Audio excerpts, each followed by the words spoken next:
So, hi guys. So, today I'm gonna rate my cubes, guys. Yan. So, ito nga pala yung pinaka-first kong magnetic cube and pinaka-first, hindi pala. Ang third kong cube sa maganda.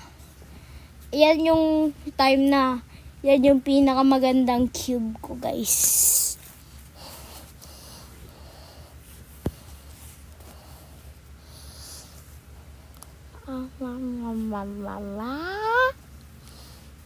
Ayan guys, magnetic siya guys, pero di siya nag-auto-align.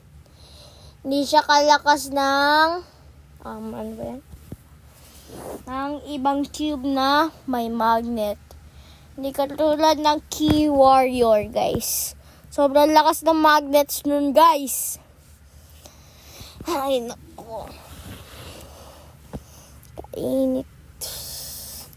So yan guys.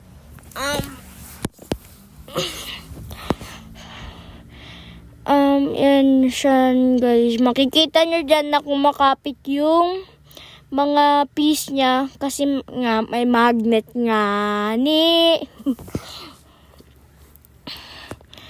Yan guys, spring lang siya guys.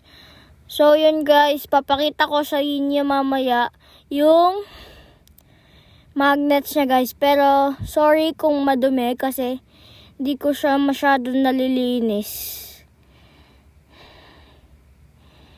Di ko siya masyado nalilinis guys. Para siyang may dust yata. Kung makikita nyo dyan sa video guys. May mga dust yung cube. Tin tin tin tin tin tin. Tin tin tin tin tin tin. Ayan guys, dyan yung makikita. Ayan guys, kung makikita nyo, ang daming dust. So, nagulat ako kasi kagahapon, di naman ganyan yan.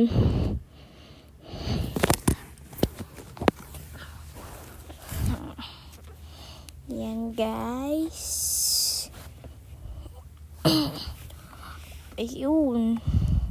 So, yan guys, nililinis natin bago natin ilagay ulit. So, mamaya, lilinisin ko yan. Is there a lighter? Smoke and ashes. So, proceed na tayo sa next cube. At ang cube na to, galing siya sa Mr. DIY. Nabili ko siya guys ng 115 lang. Hindi siya magnetic, hindi siya maglev, hindi siya ball core. So yan guys. Tinetest turns muna natin. Kasi nung una nga pala siya guys, sobrang ganda ng turns niya. Nung tumagal, humigpit yung pagka-turns niya guys. Kung makikita nyo guys, ayan yung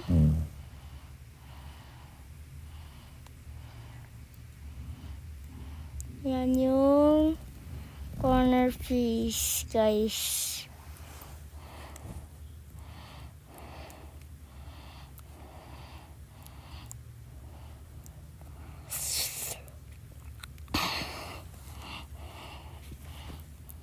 Yan guys, ayan yung edge piece. Aray ko.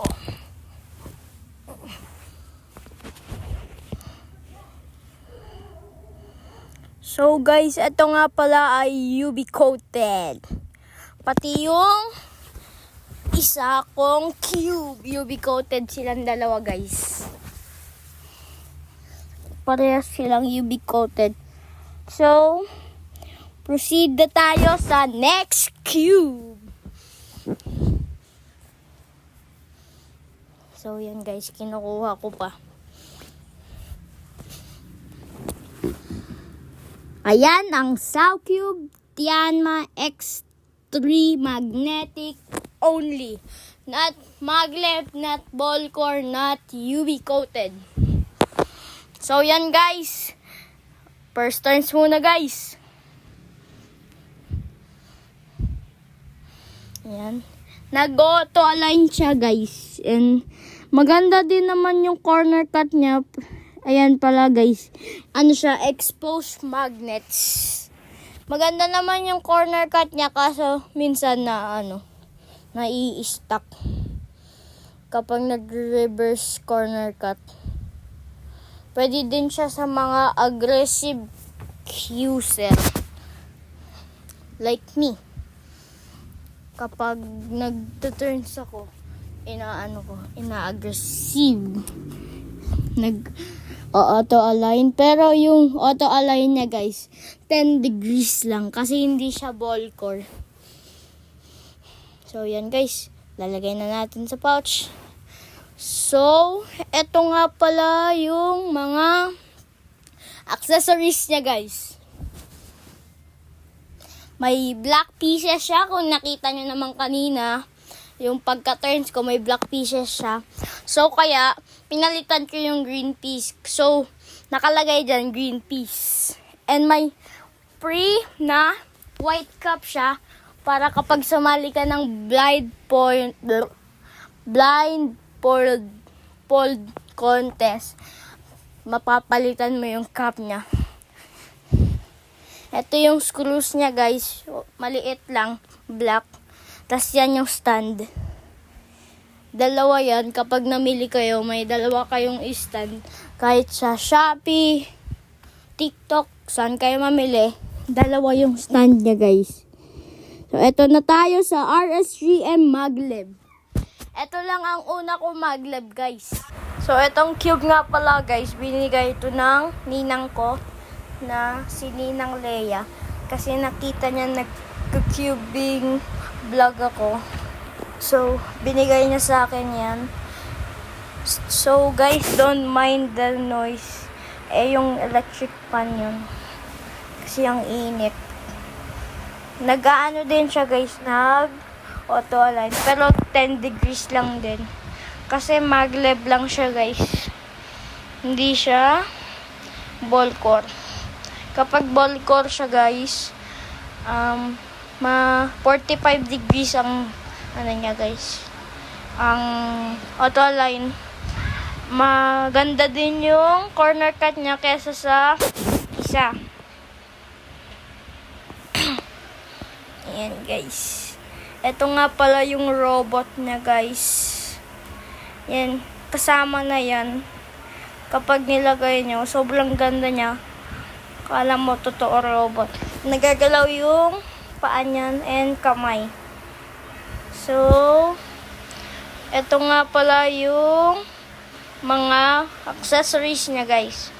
May pang-adjust siya ng center travel and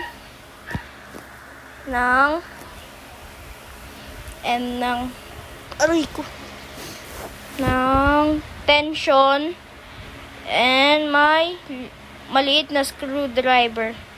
So, bye guys. See you on the next vlog.